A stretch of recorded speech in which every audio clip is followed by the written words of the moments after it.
This time on episode 326 of Legends of S.H.I.E.L.D., we're going to be discussing Jessica Jones Season 2, Episode 9, aka Shark in the Bathtub, Monster in the Bed, and Season 2, Episode 10, aka Pork Chop. We'll also be discussing a brief weekly Marvel news. I'm Stephen John Drew from the official GonnaGeek.com show, a weekly geek news podcast that is a part of the Gonna Geek Network. Just like the show you're checking out now. Shows on the network are individually owned, and opinions expressed may not reflect others. Find other awesome geeky shows at GonnaGeekNetwork.com. You have been granted clearance by Director Alfonso Mack Mackenzie. Stand by for a S.H.I.E.L.D. debriefing.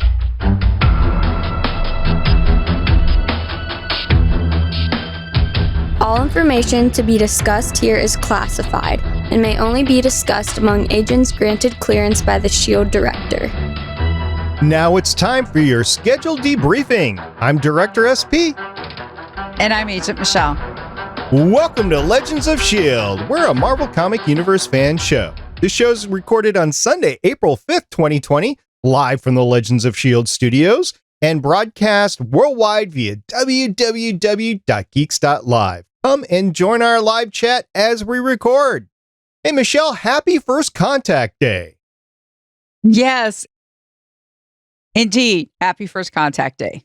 Live long and prosper. Yeah. Talking about space. Okay, I heard about like the new Mars rover that's going. Yes. And did you read that thing about like the different wheels? Yeah. Why are the new wheels better? Do you know? So they've done a lot of research into them as these rovers get bigger and they have experience on Martian soil. So they've basically done a bunch of testing in environments that are closer mirrored to the Martian soil and the Martian environment. And this is the design that they've come up with. And these rovers, by the way, are not just the small toy cars. These rovers are as big as a truck now. Wow. I'm bringing that up because perhaps, somebody's out there and they're noticing that we can actually put, vehicles on another planet and they're going to stop on by. And we actually get our first contact day for real. I don't know. We have a couple of markers that we can throw out there from science fiction. I mean, you have the 2001 Space Odyssey and they sent us a big monolith and then we deal with that, right? And then we've got The Expanse, which sends a molecule to take over a part of humanity in order to then construct this gate to get people to the rest of the universe. Spoilers, by the way. And we've also got Star Trek, which basically says once you become warp capable, then we can go ahead and contact you and communicate with you as a society and welcome you into the universe. I don't know if putting a rover on Mars equals intergalactic travel capability. Well, I'm just saying perhaps somebody is observing and they're noticing that we're putting all these vehicles on another planet. You don't know what somebody else's, chart has. Like there's a little checklist. Land on their moon, check. Land on another planet a couple of times, check. We don't know.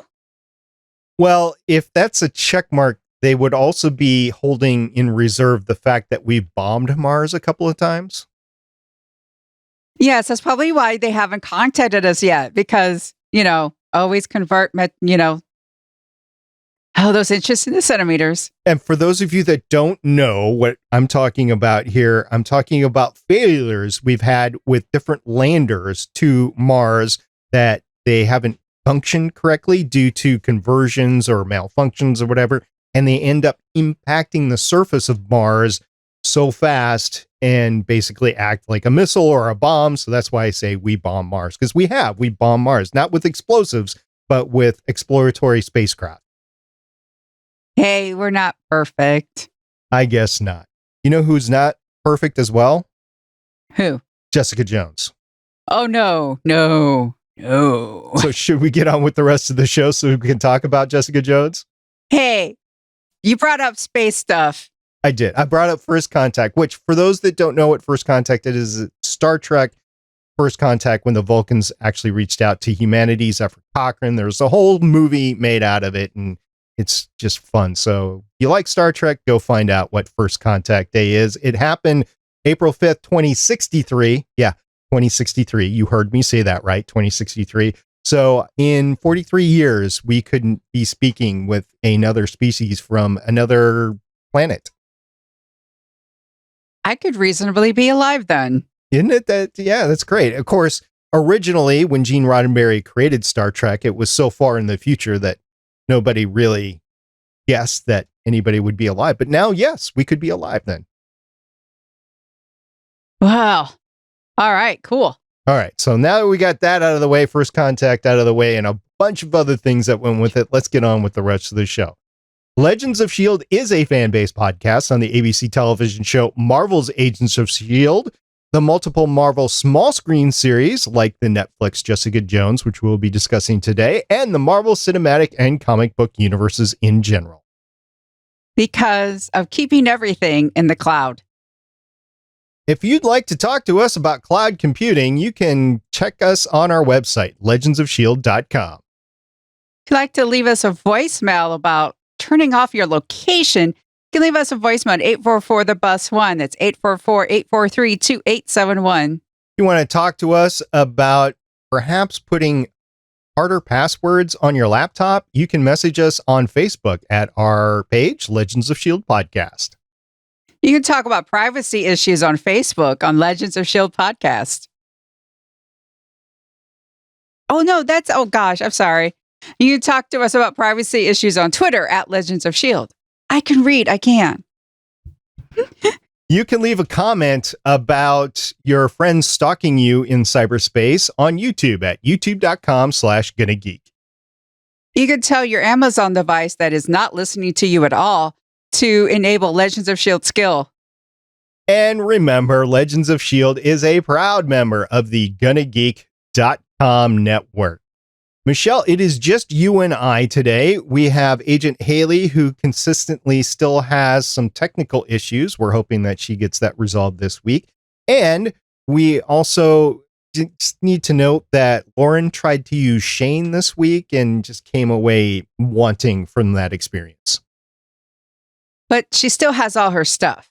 Yes, she was not robbed. She did not get cleaned out. It is simply a health issue.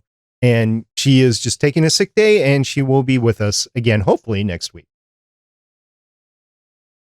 So in the meantime, let's get on with talking about Jessica Jones.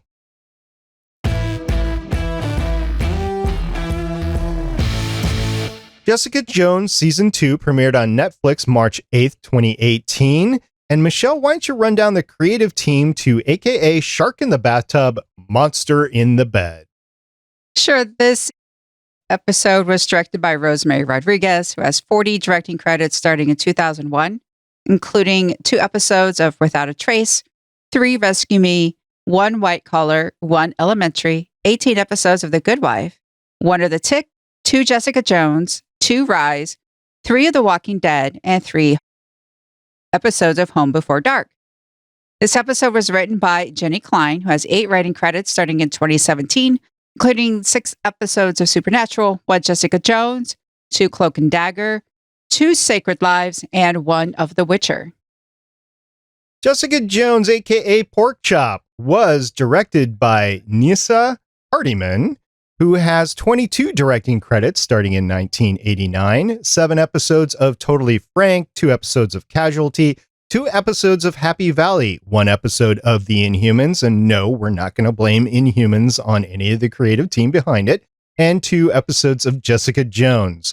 This episode, Pork Chop, was also written by Aïda Mashaka Croal, who has 4 writing credits starting in 2008, 132 episodes of One Life to Live, 2 episodes of Turn, Washington Spies, 2 episodes of Jessica Jones, I think this is the 2nd episode, and 4 episodes of Luke Cage. And Jessica Jones is based on the Marvel comic by Brian Michael Bendis and Michael Gaydos.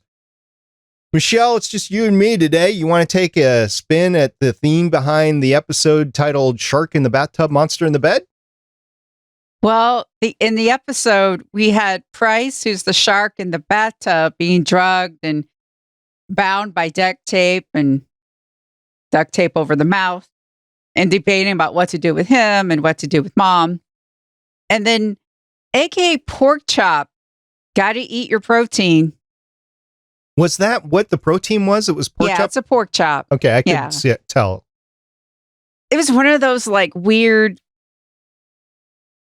low quality, cheap cafeteria ones.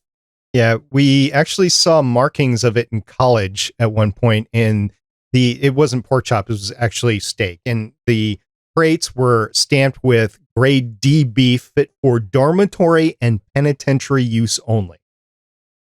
Wow. Yeah, so go figure. And what we normally called it was mystery meat, because you never really knew what it really was before it got to you. I mean, you heard what they told you it was, but especially with pork chop, it really could be anything.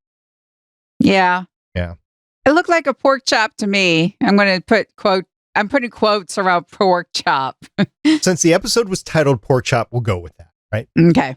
All right. So 2 episodes. I got to tell you, the first episode, Shark in the Bathtub, Monster in the Bed, I struggled getting through that just because I didn't think there was a lot of movement in it. It was very long and drawn out, and not a lot happened into it. Was that just me, or did you take that away from that episode as well?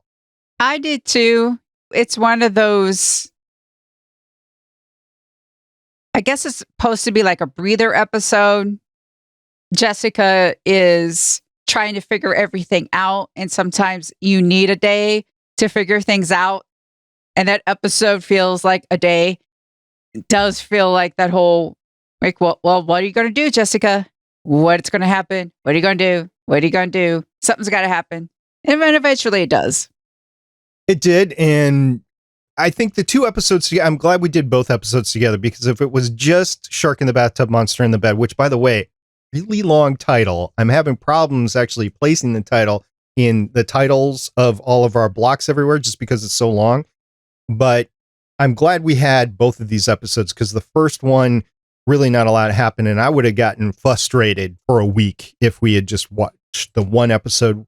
But it's just working out for us. We're watching these 2 episodes at a time, and the second episode in this case redeemed everything for me, pork chop, and a lot more happened. I mean, it was still not paced really fast, but you did have a lot of reveals during it, and you got resolution on a couple of things. So I say resolution, but maybe it's just we find out and then resolution still needs to happen. Anyway, let's go back to the first episode, Shark in the Bathtub, Monster in the Bed. Let's talk about the shark.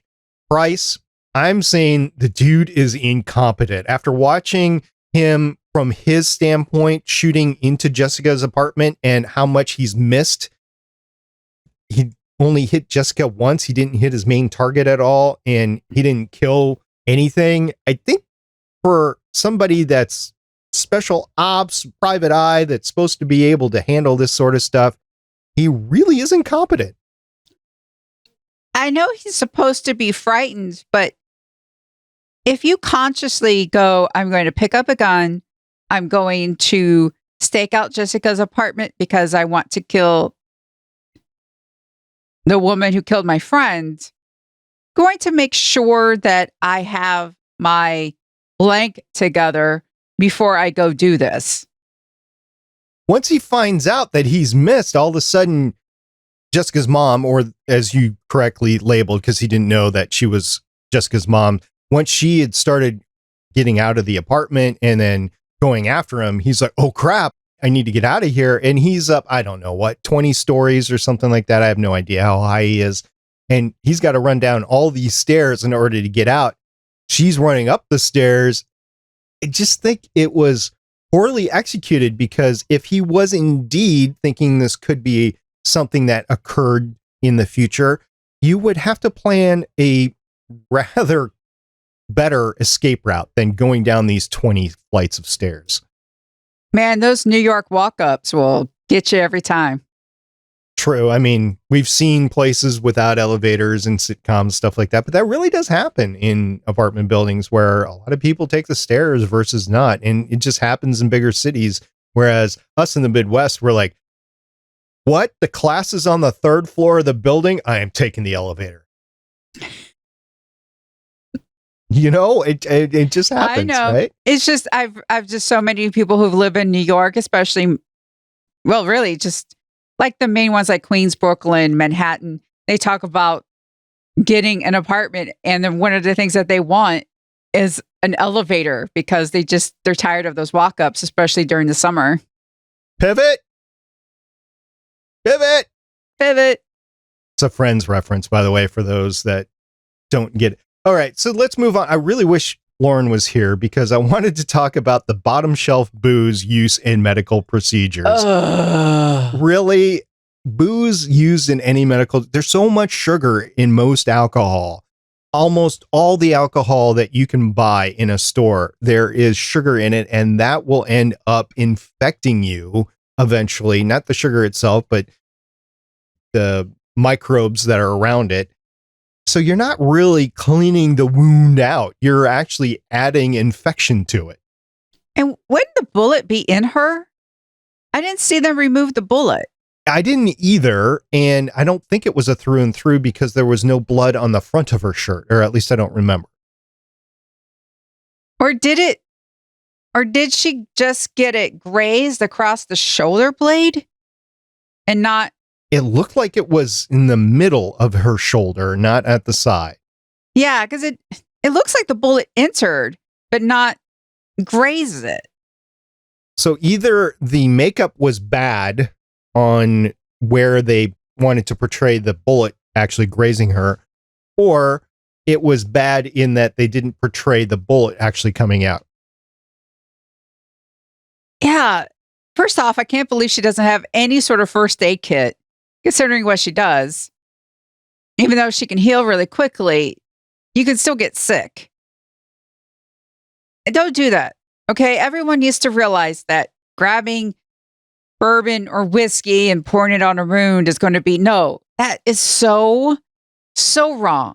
So wrong. If you needed to calm down your nerves, that's one thing. It really, I mean, if you're somebody that's going into shock and this will prevent you from going into shock, I could kind of see that. Drinking booze while you're injured is not exactly the best thing because it brings down your immune system and everything. So literally, it's almost a last resort of trying to get somebody out of shock or to prevent shock. Aside from that, booze and medical procedures do not mix. No, don't do that. The more you know. So Trish finally comes clean to Jessica, kind of because Jessica just calls her out on it. It's just like, look, I know you're on something. What are you on? And because Trish runs out, and we talked about this last episode, because Trish runs out, she's going clean. Not because she wanted to, but because she has no more. And then she finds out what's in it. And some of the stuff can melt internal organs. So we'll see what happens. Not only her, but Malcolm. I mean, they're both exposed, so we'll see what happens to both of them. I don't think that is over with, especially since they took a pains within the scene. I don't remember her dropping it off, by the way, but they took pains of having the lab that was analyzing it actually say, well, if you did, you'd be in a lot of trouble. And okay, if I was that lab technician, I would look Trish straight in the eyes and say, look, did you take any of this? Because if you did, we should probably get you some help. True. That's probably should have happened. Maybe she pulled an I'm a Trish Walker thing, which I think that's not going to be working much anymore. No, not after she quit. That was great. So she's on the radio. She's talking about one of her fluff pieces and she just rails. I mean, she's hyped up on the drug. I really do believe she might have thought that she wanted to do this, but it was the drug and the way the drug that was making her feel that instigated how she went about everything. I don't know. how she thought that was going to be sustainable. I mean, they call her for an interview and then she thought she was going to take a puff and everything was going to be okay. Well, eventually those puffs are going to run out. They did right then and there, but eventually that whole thing was going to fall apart. Did you think that they would not notice? That's part of Trisha's cycle. She does the substance. People let her get away with it. Then people realize she's having too much of a trouble with it. She crashes, ends up in rehab. And I think that's sort of what happened here. Some people were just overlooking it. Jessica has been preoccupied. Let's put it that way. Jessica's been preoccupied. But she's known Trish has been on something. They do have a talk later on, and it happens in the second episode. And Jessica just says, look, I'm not the best person for anybody that's an act to be around right now, as she's drinking a heck of a lot of bottom shelf booze. Okay, I could see that, but Trish feels like everything at that point in time is being taken from her. I mean, everything, even Malcolm pushes her away at that point.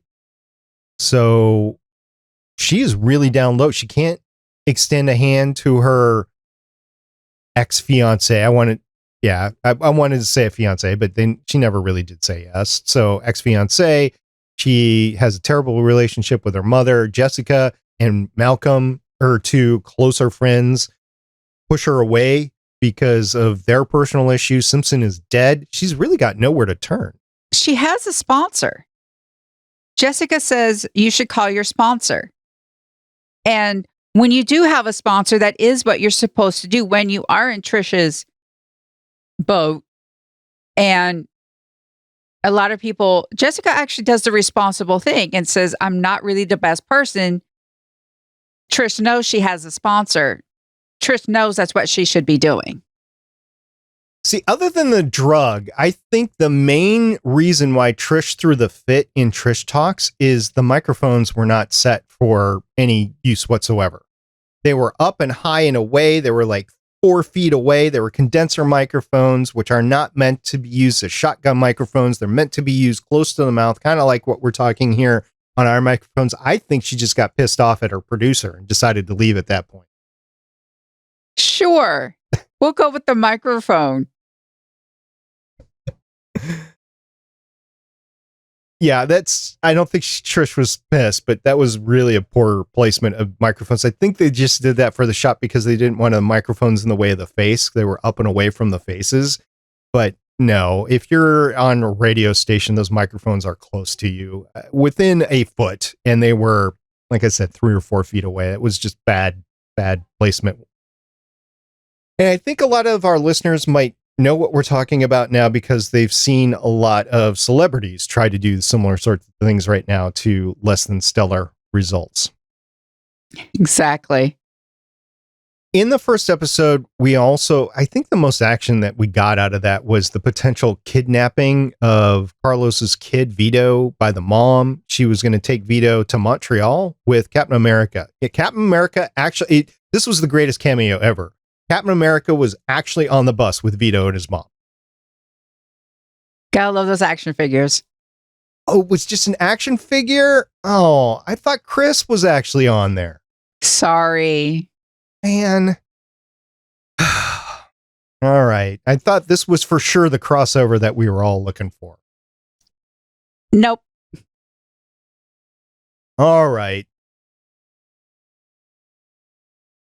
And we also find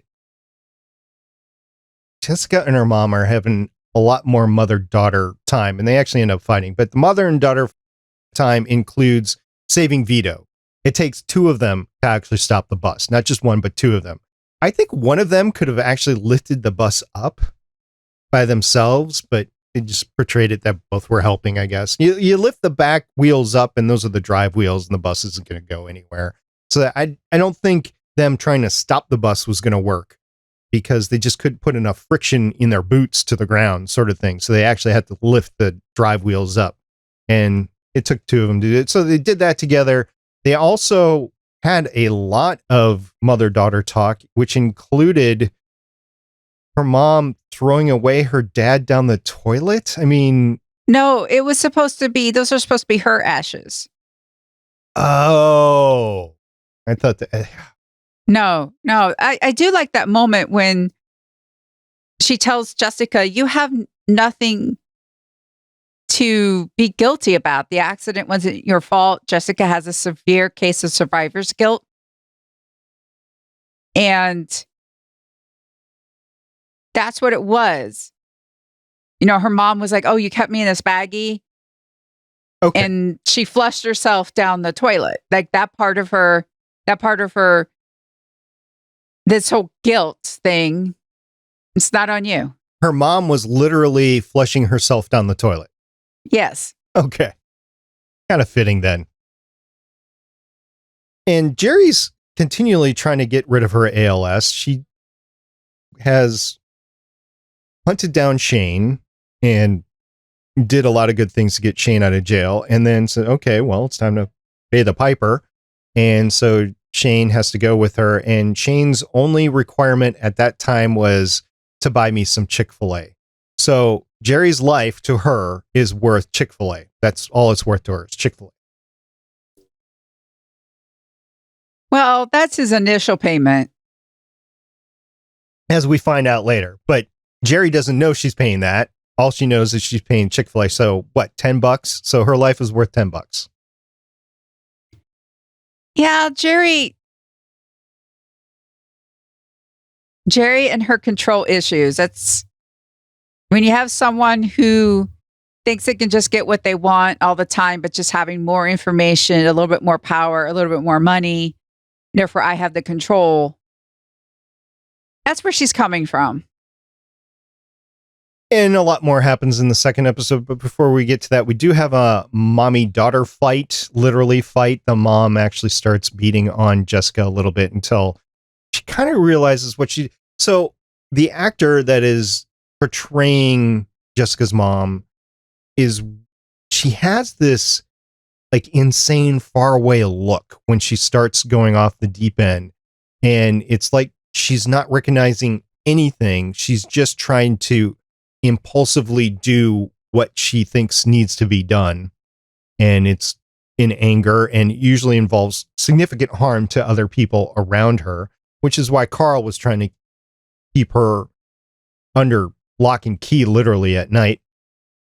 But she ends up hitting Jessica, and I think that's the one reason why she doesn't lash out to all those cops that are pointing guns at her, is because she realizes that she almost did irreparable harm to Jessica during that hallway mommy-daughter fight. Exactly. And Jessica did the right thing by finally calling the cops. There was really only one way to deal with her mom. I wish she would have done it outside of being right next to the door that her mom was eavesdropping next to. I wish she would have tried to muffle it somehow or something, but I don't know what kind of superhuman sound hearing that they have either. I don't know either. So maybe it really just didn't make any difference at all. So that's the end of the first episode. We get into the second episode, and you have Jessica's mom as prisoner 46592. I thought that was interesting to keep tabs on that as the episode went on, and I didn't realize what that number was going to signify at the end. At the end, it signifies that the head guard, Dale Holiday, actually took trophies of the prisoner numbers as things went on. So I was paying attention to the prisoner number from the first point that it came out, and I didn't realize that it was going to mean what it meant at the end of the episode. I thought that was really well done. Yeah, that was disturbing. I liked how Jessica found out.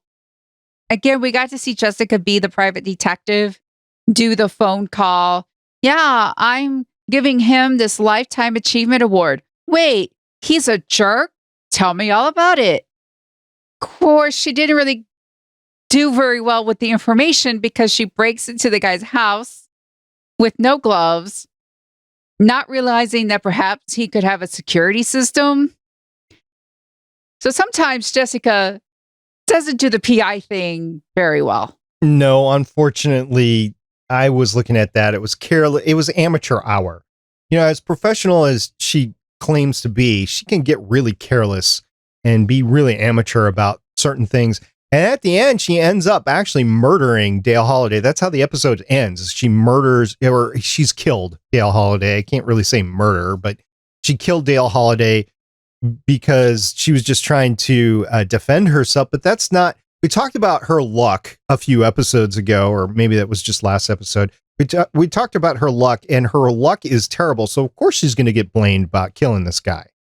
Well, she broke into the guy's house, and he does have he should not have beat her as much as he did. He could have, he maced her, could have caught the cops, could have had her arrested. So he knew he had himself in a powerful position. And he kept saying, as he beat her, self-defense, self-defense. Technically, it wasn't, because she hadn't attacked him yet. No, and the evidence of the other prisoner numbers are there too. I don't know if they could consider that planted evidence because of her breaking and entering. I don't know, but it's just, this is going to be something that she just can't wipe away like she did with Price. It's like, okay, Price, attempted murder versus kidnapping. I think we can call everything even. That's not the case here. I know she would not have killed him. I don't want to victim blame, but I'm looking at the series of events in the episode. She couldn't see because he maced her. That's why she couldn't really aim. I don't think she was aiming that way. I think being maced made her target. She was just wailing to anything that she could actually hit and strike. So I don't think it wasn't premeditated. She wasn't trying to go for the head. It's just what she struck. Yep. Along the way, she does find out through meeting with Carl that Shane is a fraud, that Shane wasn't part of the program. And she's like, okay, well, I'll deal with this later, which is why she doesn't call Jerry about it right away. She's got other things to deal with. But it turns out that Shane and Inez are actually really good con artists. For those of you who, it's easy to sit back, go, Jerry should have known. Sometimes you don't see it happen. I'm going to have to say I had a couple of people who I thought were friends end up taking advantage of me, and let's just say I lent money that I never saw again. It can happen to the best of people. She should have actually believed Jessica. Jessica tried to warn her. But Jerry is so wanting to be cured that she just blinded herself to everything else. And she also thought that she had seduced Inez. Or at least she could start a relationship with Inez. I don't know if seduced would be the right word. I mean, it might. It's Jerry. She's very manipulative, but it did seem like she thought a new lease on life, and Inez, very beautiful younger woman. I think that fits into Jerry's persona of who she would want to be with. Would she eventually throw her away? Probably. I don't think it's a long-term relationship where she gets married. I don't think Jerry's ever going to get married again, no matter how long she lives. But yeah, I could see it both ways there. And also, when Jessica finds out through her talk with Carl, she decides to, in this whole grand scheme of things, to try to get her mom taken care of so she's not sent to the raft, so she can live a semi-normal prisoner life, that they were going to give up Carl, but then she was going to send, after the deal was made, she was going to send Carl to a country without any extradition. So he needs passports and stuff like that. And of course, Jessica was going to have Oscar go ahead and make the passports, but she needs to have a picture taken. So she puts Carl up against the white door and tries to take some passport photos there. Okay. What is wrong with that? First of all, It's not a complete white back screen. Second of all, I mean, there's other artifacts in the door. The door is not just straight white. There's actually molding and stuff on it. There's poor lighting, so you have a different shade of white throughout the back because it's shaded, sort of thing. And I don't think it would work for a passport photo. I guess a lot of Photoshop is involved. I don't know, but that was just a very bad picture taken. And then to get with our comment that Michelle made at the beginning, she had her location data on her phone. Who still has location data on their phone? I don't get, especially a private investigator. Why would you want location data on your phone? Again, Jessica not completely doing the whole PI thing right. Apparently not. And I don't think Malcolm's going to tell her because he's going to want to keep that information for himself that he can find her wherever he wants to. Jessica just doesn't know anything about passport photos or location data. Technically failure. If you think about it, Trish and Malcolm out-PI'd Jessica. Trish went back to Malcolm. Malcolm, it's one of those, I can't quit you yet. And Trish is just like, hey, we can't give this up. We need to get Carl. And they actually do a stakeout. And then Trish betrays Malcolm and hits him in the head and shoves him into a trunk.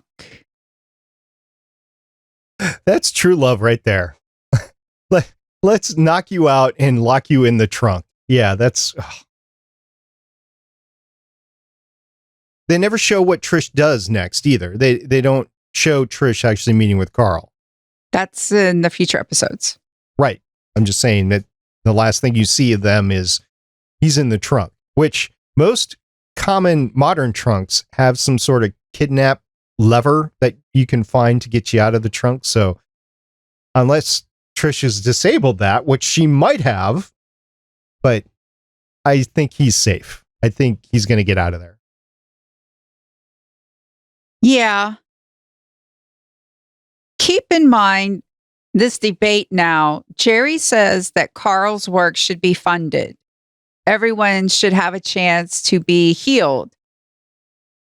And Alyssa is the same way. IGH is good. IGH saved my life. IGH saved your life, Jessica. And Jessica tells Carl, if you ever science again, I'm going to rip off your arms. Yeah, you got two different things going on. I did think in my head how many episodes that we have left after this, which I think is 3. And so we're now nowhere near the actual end. There's 2 more setup episodes before the final.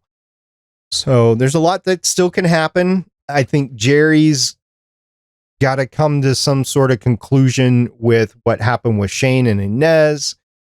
You've got Alyssa, which is Jessica's mom. You have Alyssa in captivity right now. You have Carl on the run, at least for now. Trish is going to meet him. And then the competing things about IGH, about the good it could do versus the not good it could do. I think some opinions will change because, like, Jerry's opinion might change because of the whole fraud of Shane. But I don't know. We'll see. There's going to be internal fights because that's all the characters we have is the character, you know, the Malcolm, the Trish, the Jessica. Those are the. You have Oscar, who actually comforts Jessica. That was sweet. I mean, their relationship is definitely interesting. I don't know if they start talking about the future. I don't think that they necessarily have a future, but they could. She's very honest with him. She is a lot. Oh yeah, totally a lot, especially for a guy that's fighting for custody of his kid. The legal crap and the physical danger that follows her around versus an ex-con and his kid. I say ex-con, he's actually still doing felonious activity. It's just he hasn't been caught for it yet.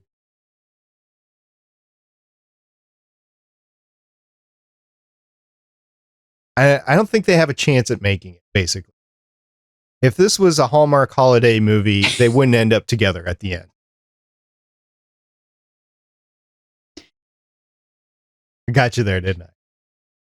Yes. Well, in your Hallmark movie world, does Trish and a shirtless Malcolm get together? I don't know. I was going to ask you ladies about that. You got your gratuitous shirtless scene from Malcolm. This might be the first gratuitous shirtless scene that we've had with Malcolm in the entire series. No, we had one before. Oh, we yeah? talked about it when they were getting it on the first time. Oh, okay. Well, this was just him working out. I know. It had no adult themed activities going on until Trish knocked on the door. Was a little disappointed there wasn't a salmon ladder. Very difficult to put one of those in a New York apartment, though. Yeah, because it's like 2 stories tall. Well, he could have a short one. Could only be like 5 rungs or something. No guy wants to be termed with having a short one.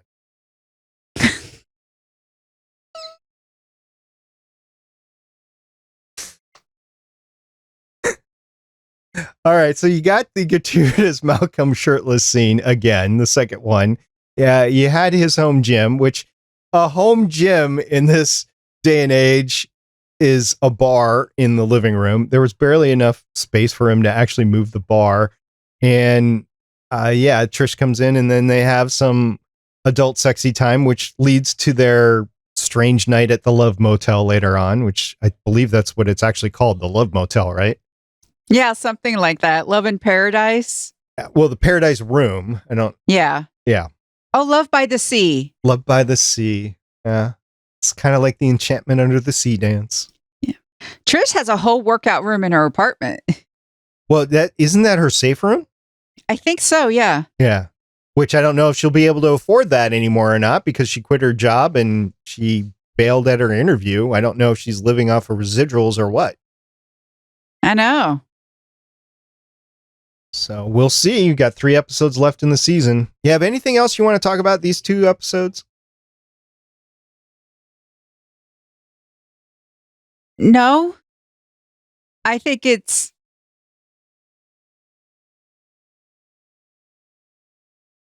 would have been interesting to know when Inez called Shane and where she called him from. Because that's the only way they could have coordinated this is she had to have known him and they would have talked regularly when he was in jail. Well, she's been living on the street for a good, 10 years, 12 years, something like that. So I have to believe that they met on the street at some point in time. And I don't know if they had a relationship or if they were just mutual cons sort of thing. It's hard to tell either way, but I just suspected that she knew him from the past. Could go either way. Either they have a relationship or they're just cons that are working together as a team. And once he found out that she was involved, that he would gravitate towards her in order to pull off whatever con that they were trying to pull off. Either way. Yeah, she had to have called him, done a prison call, asked him if he would be willing to do this, feed him the information about IGH and pretend to be a healer and all that type of stuff. I don't know. See, that's the thing. I don't know if a call was necessary. If he would have known her history and the fact that she was working for IGH when she got hurt, then he had to know what Jerry wanted. Okay. That's the kicker. He was able to fake the whole healing thing. Yeah, you're right. Yeah. So she would have had to have gotten to him before Jerry did. Yeah. Anyway, but no, we got a good setup for the last 3 episodes. Okay. Looking forward to it. These weren't my favorite episodes of the series by far. I mean, we talked about the bad things about the first one. The second one wasn't the best episode to me. There's better episodes. So I'm looking forward to the next 3. I know that these Netflix series usually end up in the last episode being really momentous. So I'm looking forward to that one.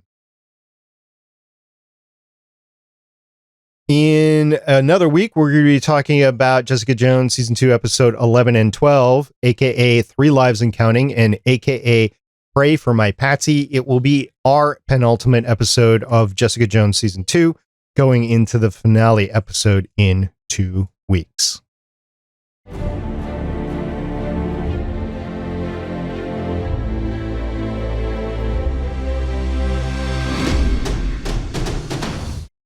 We do have a bit of news. Because of the ongoing health issue, many productions have been stopped. Theaters are empty. This is pushing back release dates of many things, and the Marvel MCU has changed. We have a new release slate for the MCU, and it is as follows. Black Widow has been pushed back to November 6th, which has pushed back the Eternals to February 12th, 2021. Shang-Chi and the Legend of 10 Rings, May 7th, 2021. Doctor Strange and the Multiverse of Madness, November 5th, 2021. Thor, Love and Thunder, February 18th, 2022. Black Panther 2, May 6th, 2022. And Captain Marvel 2, July 8th, 2022.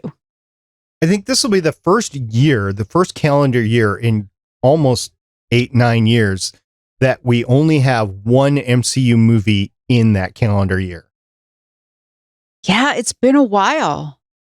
Yeah, so the last one was last fall, and then we didn't get one earlier in the spring. We didn't get one in the February timeframe. That Black Widow was supposed to be the first one in May, and the Eternals in November, and now we're just getting Black Widow in November. At least that's the plan right now. So in 2020, it is only Black Widow, November 6th, 2020. There is no other MCU release in 2020. First time since, I don't know if it's Iron Man or if it's the Hulk or one of those early movies that would have been the first movie or the last movie that was only one MCU movie in the entire year. Yeah, probably the early Iron Man movies. Probably Yeah. right since then. And there's no news about New Mutants. That poor movie.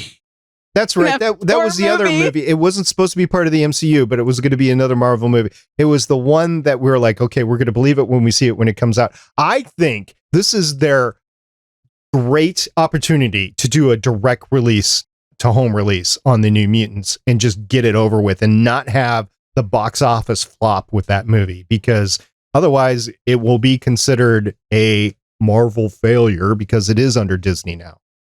A lot of studios are starting to release movies earlier, starting to have theatrical releases available to rent or buy now. I think that's the way to go. I think a lot of people, they're home, they want to watch movies.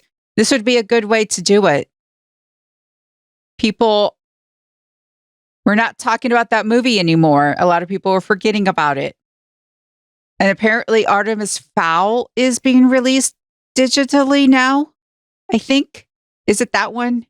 I don't remember which one it is. I do know that some of these movie theaters have started streaming services of their own. So they do have a exclusivity to the release for the first whatever it is for the movie. Usually it's 90 days for a major release. So if those streaming services can take the movie for the first 90 days and those proceeds actually go towards the movie theater, actually that would be some income for the movie theater chains to get before you're able to actually watch it at home. And I think most of them are like $19.99, like Universal Studios. I think it was $19.99 to rent for, I want to say 48 hours. It might have just been 24 hours. That's a lot of money if you're just watching it at home alone. But if you can watch it with your family, so say 2 or 3 people, that ticket price starts to equal out. And it's almost like you're going to the theater anyway, but you're just watching it from at home. And I don't know if this will be something that these movie theaters then start depending more and more on these home releases. Like after this is all over, are they still going to do it? Are they going to do a dual track home release and in movie theater release and then call those I don't know what they're going to do. This will be interesting. Yeah, I know AMC does because I'm a Stubbs member, and they have their own like way to watch it, and they're encouraging people to do it because it's like when you rent through them, it actually will count as points on your card, so that way you can get like discounts eventually. But I have so much stuff to watch already.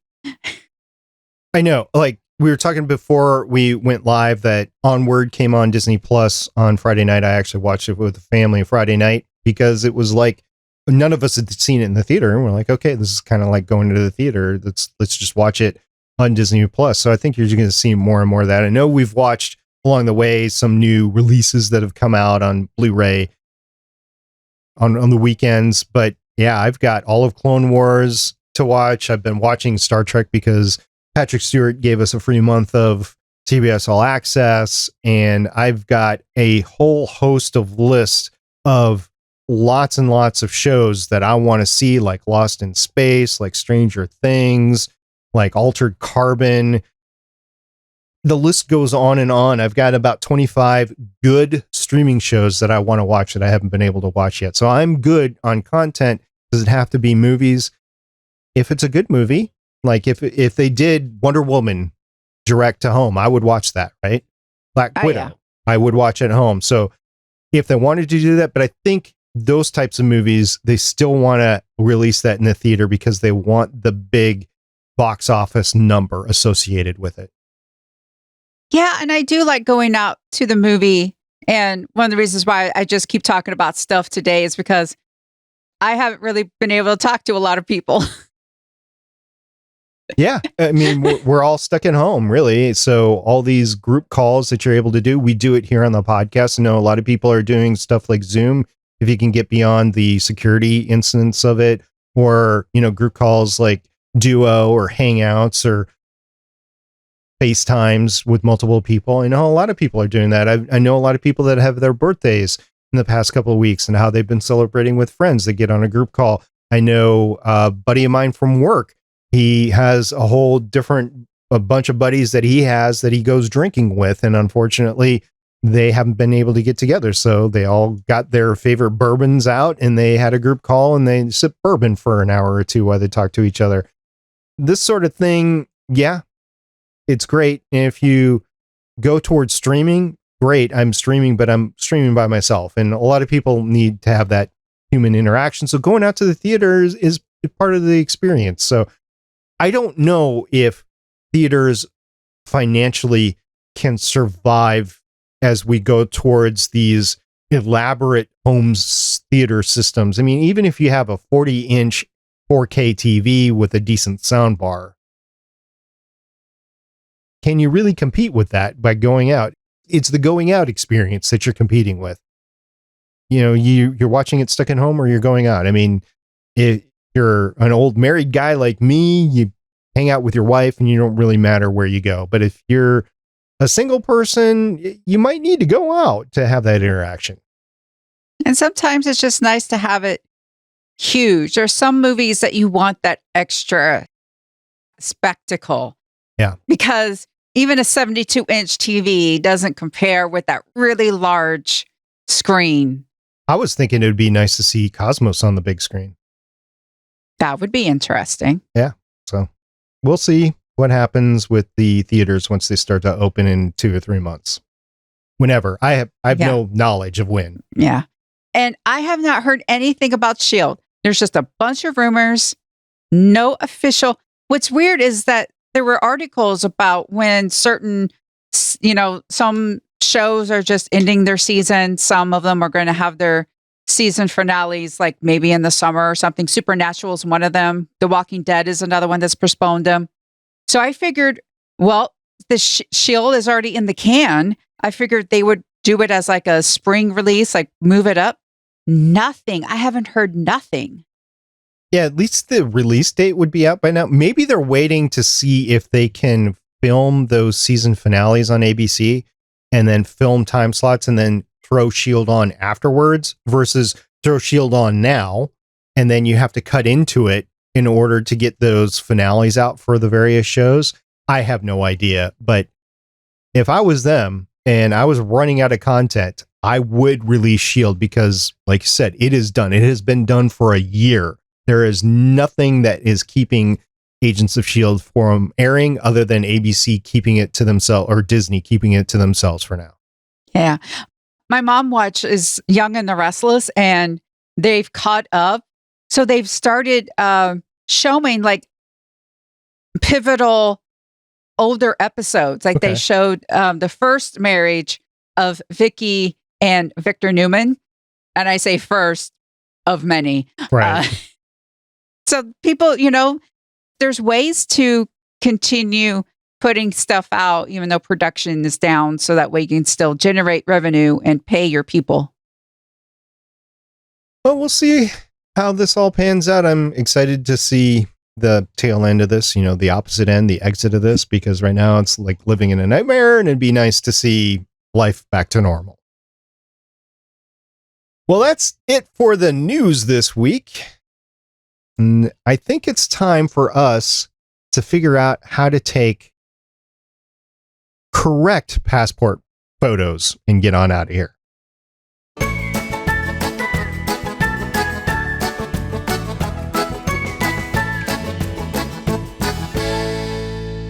Thank you, listener, for sticking with us as we get our way through Jessica Jones on our way to hopefully get to Agents of S.H.I.E.L.D. The bonus part about where we are is that we'll just roll into the next Netflix series and keep that going until we actually do get the final season of Agents of S.H.I.E.L.D. So thank you very much for sticking with us in the meantime. Yes, thank you very much. I hope we are bringing some joy to your day. Thank you for listening, especially to this episode where I rambled and went on tangents galore. So thank you very much. It'll be good to listen to later. Well, until next time, I'm Director SP. And I'm Agent Michelle. See you guys next week. Bye. Bye. Hopefully we'll have Haley and Lauren with us next week. Hopefully. I miss them. I do too. Bye. Thank you for listening. If you want to leave us feedback, go to gonnageek.com and you will find all our contact information and other shows. You can also visit legendsofshield.com where you'll find our complete archive of podcasts. The music heard on this podcast is by Kevin MacLeod, found at incompetech.com, and also artists on pond5.com and audiojungle.net. The opinions heard on this podcast are those of the individual hosts and do not represent Stargate Pioneer Productions, Legends of S.H.I.E.L.D., or Gonna Geek. Agents of S.H.I.E.L.D. is the property of the Disney Corporation, Marvel Studios, and ABC. No infringement is intended.